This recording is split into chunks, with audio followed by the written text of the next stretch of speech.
The Deer Farming Channel is brought to you by Rafter P Construction. Stick around to learn more about Rafter P's design build process and, of course, the biggest deer in the world. Well, howdy everybody, welcome to the show into the northeast corner of Texas, where we're just outside a little town of Texarkana at one of the most forward-thinking deer breeding operations in the country.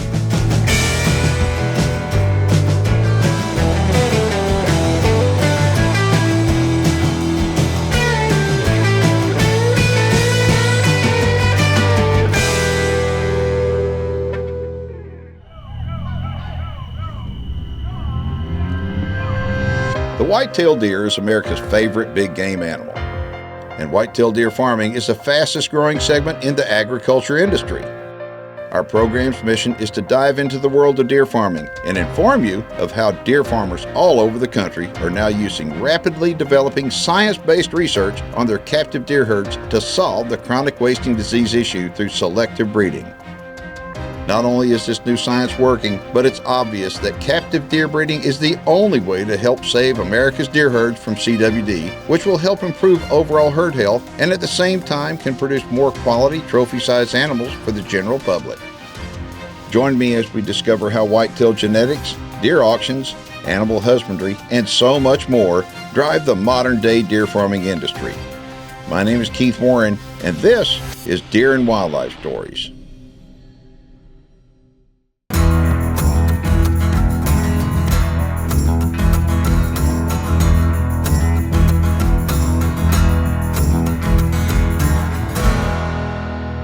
This is CC Bar Whitetails, and on today's show, we'll show you some of the most genetically durable white-tailed deer to chronic wasting disease in the country. And we'll tell you how the owners of this deer breeding operation, Hank and Corbell, are successfully implementing a specific genetic whitetail breeding strategy that has risen them to one of the most well-known and well-respected deer breeders in the country. By using this new breeding strategy, they've just come off their most profitable year ever as a deer breeder.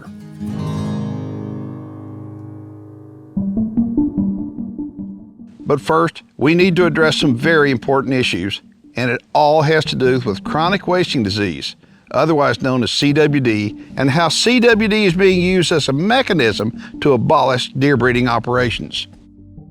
It's no secret that the deer breeding industry is under attack by those that would love to see deer breeders go the way of the dinosaur.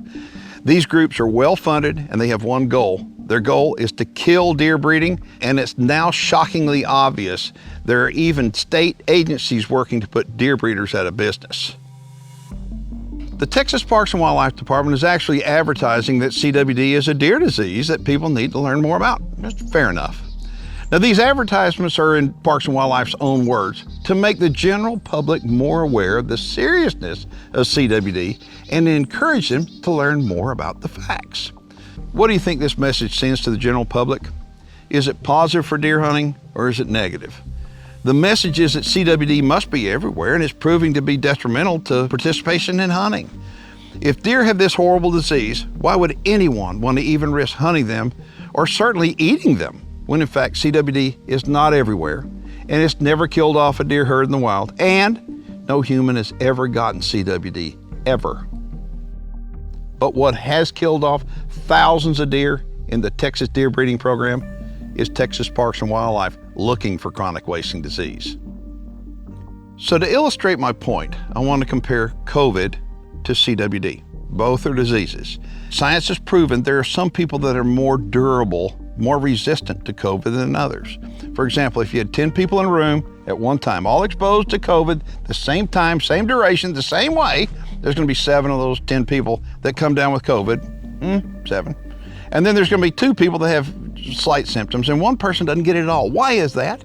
It's because 1 person was genetically durable, more durable than all the other people. It's exactly the same way with CWD and deer. Deer, like humans, are genetically prone to be either more or less susceptible to all kinds of diseases, including CWD. We know this. Science has proven this. And what's so incredibly exciting to the deer enthusiasts out there is that in the deer breeding world, with every breeding cycle, we are selectively breeding out less genetically durable deer and making a healthier deer herd that is proving to be less susceptible to CWD. How is this being done? It's being done through science, and thanks to efforts by Dr. Christopher Seabury and the North American Deer Registry, there's a scientific path to breed away the deer that are susceptible to CWD. There's simply not enough time in this show to cover it all, but there's a lot of exciting information. I encourage you to head on over to our YouTube channel where we've got a video called The Ox Ranch Story, and it's fascinating if you're interested in finding out what is going on with chronic wasting disease and how deer breeders are working to solve the problem. After the break, we'll show you how this new breeding strategy is proving successful at CC Bar Whitetails. Deer and Wildlife Stories is brought to you by MVP Whitetails, Dr. Ray Favero's Whitetail Genetics, UVC Power Sports Tractors and Outdoors, and Rafter P Construction. For more videos on deer farming, check out the Deer Farming channel on YouTube and Facebook.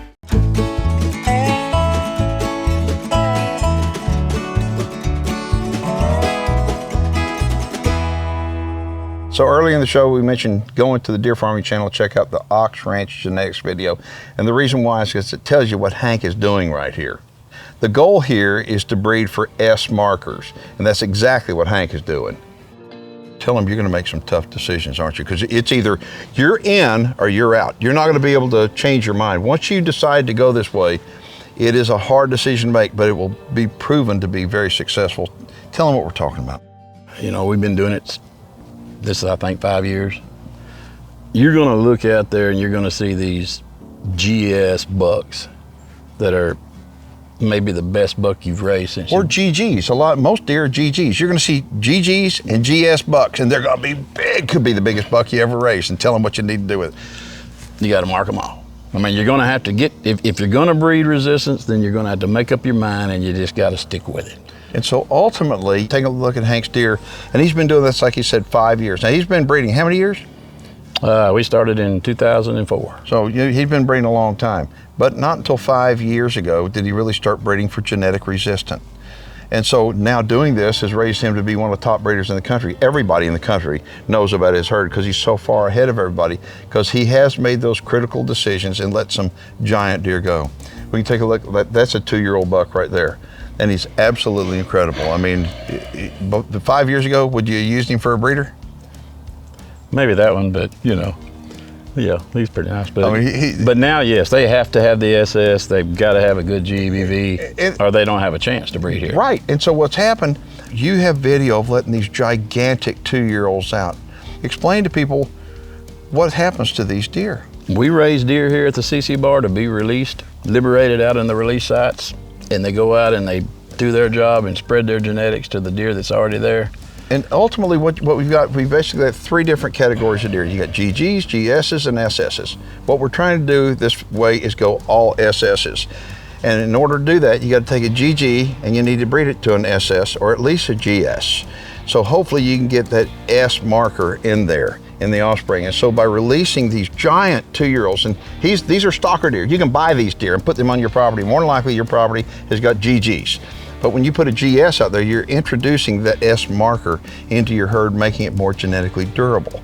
And so as we do this, I mean, tell everybody about how popular you become. I don't know, he won't do it. I'm telling you, he won't do it, but I'll tell you. I mean, he goes to a deer sale now and everybody in the building wants to talk to him because, I mean, you're humble as can be, but you've got the most genetically durable deer because you've done this for 5 years. And I really think that where this is going is I think that these people with these release sites are gonna ultimately, maybe 5 or 10 years from now, they're gonna want nothing but SS deer on their sites. What do you think? Absolutely. Without a question. They're already, I think everybody that I delivered deer to this year wanted to know where they getting the S markers. Exactly, and so I did not expect that. I expected it because people are smart, people pay attention. You want the S markers, and the easiest way to get S markers is go to somebody like Hank that's got the S marker, but he's not breeding them because he's got better stuff. He's just one rung up the ladder. Okay, so they're great deer, but if somebody wants more information, give them your number. It's 903-277-0591. And they're up in the far northeast corner of Texas, and come here, you're not gonna meet better people or you see any better genetically superior deer. And when we get back from the break, we're gonna show you some SS yearlings that they've been genetically programmed to be a whole lot more resistant than the generation before. Deer and Wildlife Stories is brought to you by Big Time Whitetails and Exotics, LE Fence, the Texas Deer Association, UVC Power Sports Tractors and Outdoors, and New Dart. Deer and Wildlife Stories will be right back. Closed captioning is brought to you by Advanced Deer Genetics.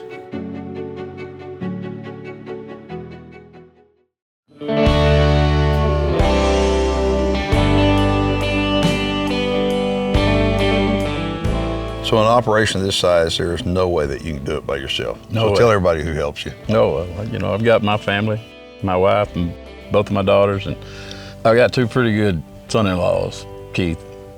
I hope they don't see that part, but they're pretty good son-in-law. And then I've got Alonso Rosas that has been with me for, I think, 14 years now. Wow. And see, that's the CC Bar team. That is the team. Okay, and so when you come out here, you're going to see Sean or Andrea, Alonzo, you're going to see the entire CC Bar team. And this is a full-time deal, isn't it? Well, in 2011, I stopped doing the nursing and came and started full-time on the farm with Hank. This has been such a blessing to me. I like the unity that it brings because our whole family does it. And so Hank and I and Andrea are usually during the day, and then our youngest daughter will come in a lot of times after work, and if we're working deer through the barn or something like that, well, she'll come in and help us with that. Hank and I usually go out early in the morning. We drive through all the pens, we check everything, make sure all the health is good. That usually takes us, I don't know, anywhere from 2 to 3 hours. Then we'll go in during the heat of the day and then back out in the evening and do the same thing. Run through the pens, make sure everything looks good, there's nothing that needs doctoring. And then of course we'll help Alonzo with the feeding. There's always fences to be repaired or troughs to be cleaned. There's always something to do. Taking care of the fawns and bottle feeding has been the one thing that I think I enjoy the most in the deer business. And I've done the longest since I was about 10 years old, doing it on my own. And I think I thrive with animals and just being outdoors and working somewhere where it's part of life. The cool thing about deer farming is it's a way of life for us all. We get to live out in the country, we get to live around deer, we get to make money doing this. I think, how cool is that? And that's the reason why it upsets every deer breeder to realize that we're being targeted about this disease, that literally we're the solution. We are not the problem, we're the solution. Because captive deer breeding is the only place that we can genetically build a durable deer to chronic wasting disease. And so with that being said, you've had some deer through the years that have helped get you here, and now they're older guys. I mean, you had Silver Star, I mean, he was a great deer, still alive, still produces great. But you've got better offspring than him. And so now, we're in a pen with 1-year-olds. Tell everybody about these 1-year-olds. They're by far the best group of 1-year-olds that we've ever raised. And what we're talking about is genetically, as far as being CWD resistant. Okay, these are the best ones. And they are the best at what they got on their heads too, Keith. Silver Star has done a tremendous job for us. I mean, so they're all SS's. Every buck in this pen is an SS. And they're all yearlings. All yearlings. Okay, what about that one right there? He's just beautiful. Tell me about him. He just got selected. He was, I sold the choice lot in the Texas Top 30. Yeah. And Brad Hassig with Prime Acres and Chris Ezel with Freedom Whitetails, they purchased the lot, and they just made their selection this morning on that buck right there. You've seen Brad at Prime Acres on our show, you've seen Chris Ezel on our show, and they were wise enough to be able to look at that deer. They came out here and looked at all these yearlings, right? So they basically pick of the litter. They got pick of the litter. That's what they purchased. And so what happens, they get to come out here and they know the breeding value of these deer. They get to see them after they've grown out. And out of all these 1-year-olds, which one do you like the best? I mean, it'd be hard not to pick that deer right there. So I can guarantee you, Brad and Chris, both of them are going to breed them hard, and so are you, aren't you? Absolutely. I mean, that deer right there, see, there's a lot of people in the deer breeding industry right now, and they're showing some older deer, 4-year-old, 5-year-olds, that have got decent breeding values, and they're SSs. But the deal about it is, what I think everybody's looking for is that young deer that's got SS markers and has a low breeding value. So that deer right there has got it going on. What is his name? We're going to name him SOS. SOS. SOS. That ought to be pretty easy to remember. He's coming to the rescue for the deer industry. I mean, that guy stands out above everybody else, but these other guys are exceptional. Who are they out of, and talk about them? Keith, so far, all the picks have all been out of Silver Star. Why are you were so modest. I mean, I'm telling you, that's the way Hank is. I mean, he undersells and he over-delivers every time. Silver Star has gotten it done for CC Bar. Okay? Absolutely. And he'll get it done for you. And you got semen on him, don't you? We've got semen on him. We're running low now, but we're fixing to stock it back up. Yeah, so I mean, you can give him a call and get some, but Silver Star, look at his production. So these big guys are out of Silver Star. Every one of them. Really? Yes, sir. And you got pedigrees from North American Deer Registry to back it all up. Absolutely. And on those pedigrees, you wind up having the GEBV scores and all. Absolutely. Okay, I'll tell you, if you're a deer breeder and you're not using GEBVs, you're missing the boat. What do you think? I think so. I mean, the way the industry is going towards just genetic breeding, and if you don't use the North American Deer Registry to be able to determine the breeding values and the codons on these deer, you literally you're missing the boat. Hank, if somebody wants more information about CC Bar Whitetails, they want to come out here and visit, I tell people I think around the middle of August would be about the best time to come. Wouldn't you? Yes, sir. I mean, that's the time it is right now. And so you can come on out here, and he'd love to have you. They're fantastic people just outside of Texarkana. Give them a phone number they can call and just schedule an appointment to come on out. Give me a call, 903-277-0591. And I'm gonna tell you something. If you wait till August to come out here and try to make a deal, you're waiting too long. What you need to do when you see this show, it could be January, it could be March, it doesn't matter. Call Hank, because the reason why is because everybody in the country wants these genetics, because they are years ahead of the competition, because they have been working for 5 years now. And as you can see, these deer are genetically superior. Deer and Wildlife Stories is brought to you by Record Rack Deer and Elk Feeds, the North American Deer Registry, New Dart, CC Bar Whitetails, and the North American Deer Farmers Association. Now for some great information on fencing from our friends at LE Fence. Now some great information on fencing from our friends at LE Fence. Hey guys, this is Ron with LE Fence, out here to job with some particularly difficult terrain. Right now we're looking at about a 200-foot, almost straight down drop of fence line that we had to put in. A lot of people would try to find a way to get around this, but we're gonna go ahead and do the right job, even if it's the hard way. We gotta do it all by hand, so really you gotta have the right equipment, right tools to get down this hill. Start at the top, work your way down. Gotta have a lot of air hose and big air compressor that can push some power through your pneumatic hammers and your rotary rock drills, basically, to do all the work by hand. Getting the wire down is the next daunting task. You gotta tie it at the top and just let it roll down. 400 pounds of wire, trying to hand roll down this hill is not gonna happen. So just let it go down and then work at it from the bottom and pull it tight, then you can start making your little adjustments. But hopefully this will help you out a little bit, but if you got any questions, give me a call. Number, information's at the bottom of the screen. Look forward to hearing from you guys, thanks.